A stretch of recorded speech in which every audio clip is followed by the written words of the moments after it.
जय श्री राम दोस्तों। कई बार आपको आपके श्रम का फल नहीं मिलता है।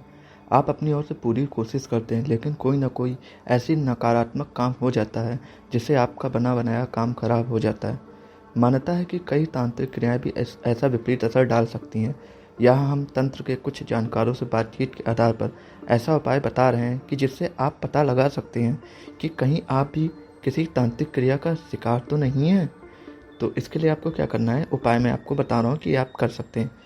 पहला, रात को सिरहाने एक लोटे में पानी भरकर रखें और इस पानी को सुबह अगले दिन गमले या बगीचे में लगे किसी छोटे पौधे में डाल दें। 3 दिन से 1 सप्ताह में वो पौधा सूख जाए तो आप समझ जाइए कि आपके ऊपर कोई तांत्रिक क्रिया हुई है। रात्रि को दूसरा है, रात्रि को सोते समय एक हरा नींबू तकिए के नीचे रखें और प्रार्थना करें कि जो भी निगेटिव क्रिया हुई है इस नींबू में समाहित हो जाए। सुबह उठने पर यदि नींबू मुरझाया या रंग काला पाया जाता है तो आप पर तांत्रिक क्रिया हुई है। तीसरा, यदि बार बार घबराहट होने लगती है, पसीना सा आने लगता है, हाथ पैर शून्य से हो जाते हैं, डॉक्टर की जांच में सभी रिपोर्ट नॉर्मल आती हैं, लेकिन अक्सर ऐसा होता रहता है, तो समझ लीजिए कि आप पर किसी तांत्रिक क्रिया के हो चुकी है, आप किसी तांत्रिक क्रिया के शिकार हो गए हैं। चौथा, आपके घर में अचानक अधिकतर बिल्ली, सांप, उल्लू, चमगादड़, भंवरा आदि घूमते दिखने लगें तो समझिए घर पर तांत्रिक क्रिया हो रही है या हो चुकी है।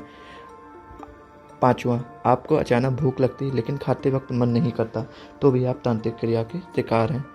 भोजन में अक्सर बाल या कंकड़ आने लगते हैं। देखिए, कभी कभार बाल या कंकड़ आए कोई दिक्कत नहीं, लेकिन आपके भोजन में डेली ही बाल या कंकड़ आ रहे हैं तो आप समझ जाइए कि आपके ऊपर कोई तांत्रिक क्रिया हो चुकी है।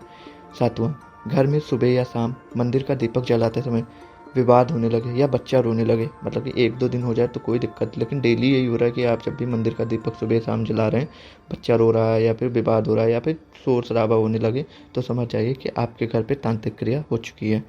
घर में मंदिर में अचानक आग लग जाए तो इसका मतलब है कि जो आपके ऊपर तांत्रिक क्रिया की गई है वो आपके भगवान जो मंदिर है वहाँ तक पहुँच चुकी है। अब आपकी जो पूजा अर्चना होगी वो भगवान तक नहीं पहुँच रही है।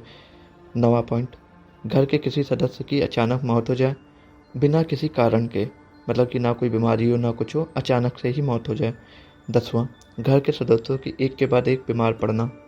11वां, घर के जानवर जैसे गाय, भैंस, कुत्ता अचानक मर जाना बिना किसी कारण के।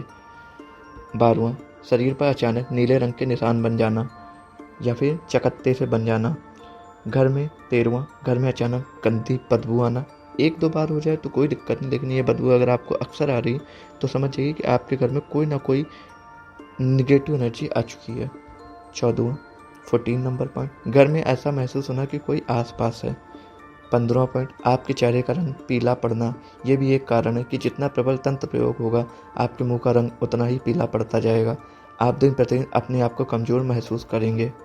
16वां पॉइंट, आपके पहने हुए कपड़े अचानक फट जाएं, उस पर स्याही या अन्य कोई दाग लगने लग जाए या जल जाए। 17वां पॉइंट, घर के अंदर या बाहर नींबू, सिंदूर, राई, हड्डी आदि सामग्री बार बार मिलने लगे तो समझ जाइए आपके ऊपर कोई बहुत भयंकर तंत्र हो रहा है।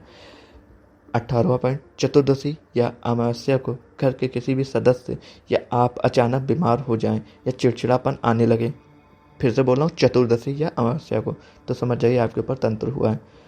19वां पॉइंट, घर में रुकने का मन नहीं करे, घर में आते ही भारीपन लगे, जब आप बाहर रहो तो सब ठीक लगे, घर में आते ही आपकी तबीयत बेकार होने लगे तो आप समझ लीजिए आपके ऊपर कोई क्रिया हुई है। 20वां पॉइंट, अमावस्या या पूर्णिमा को डिप्रेशन, मानसिक विचलन, तनाव होता हो या शरीर भारी रखता हो तो आप समझ जाइए कि आपके ऊपर कोई क्रिया हुई है। 21वां पॉइंट, घर में छायाएं महसूस होना अथवा बाथरूम में आदि में महसूस होना कि कोई आपको देख रहा है तो आपके ऊपर तांत्रिक क्रिया हुई है। 22वां पॉइंट, पूजा घर में अनावश्यक आग लगना या हवन करते समय लकड़ी का ठीक से न जलना, ये भी एक क्रिया होती है कि आपके ऊपर तांत्रिक क्रिया हुई है। 23वां पॉइंट, घर की तुलसी का बार बार सूखना। देखिए, ऐसे गर्मी है तो तुलसी सूख रही है कोई बात नहीं, लेकिन बार बार सूख रही तो आपके घर में कोई ना कोई तांत्रिक क्रिया हुई है। 24वां पॉइंट, पूजा पाठ से अरुचि और भोग विलास दुर्व्यसन की और अत्यधिक आसक्ति होना भी एक तांत्रिक क्रिया का ही लक्ष्य होता है। 25वां पॉइंट जो लास्ट है, पूजा पाठ से समस्याएं बढ़ने लगती हैं आपकी, कि आपको पूजा पाठ करते हैं तो आपको लगता है कि हम पूजा पाठ करें मेरी समस्याएं बढ़ रही, तो आप धीरे धीरे पूजा पाठ ही कम कर देते हैं। तो जो आपके ऊपर निगेटिव एनर्जी होती है वो और ज़्यादा हावी होने लगती है आप पे। तो ये सब मैंने बता दिए पॉइंट। अगर इसमें से कोई कुछ एक दो पॉइंट देखिए, वो तो बात के जो पॉइंट है वो तो बिल्कुल क्लियर है कि आप उसको करेंगे, अगर ऐसा हो जाए तो क्रिया हुई है। बाकी आप पॉइंट देख लीजिए, अगर कुछ भी होता है तो आप हमें कमेंट करके बता सकते हैं। वीडियो अच्छी लगी तो इसको शेयर करें, कमेंट में हर हर महादेव जरूर लिखें। जय माता दी।